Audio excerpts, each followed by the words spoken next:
Brake and quench. Anything where they cause brake and quench in the car. There's two types of things.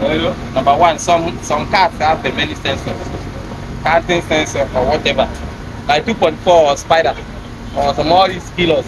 You cannot remove any kilos they have sensor in the engine, many sensor. You cannot remove the battery anyhow unless the thing is reset. Then if you remove the battery, when you put the battery, if you are driving, the thing never reset. You reach anywhere like hold up or anywhere that motor, they much anywhere that you can match brake like bump like this.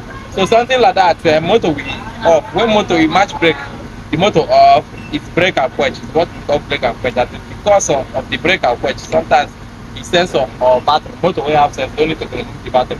Sometimes like this, if the motor does the jack, like something, like all this injector, now with non carburetor, we're using injector. So injector don't need something like rust, no, nozzles. You have nozzles, rust, and any other things, anything like that, you don't need that. So when the thing come block the nozzle, the thing will start to jack, and when the thing start to jack, it will cause brake and quench. But number one thing, the important thing is low of engine. If the engine they low, if the engine they low, it will show that the thing will cause brake and quench. That is what we call brake and quench. That's what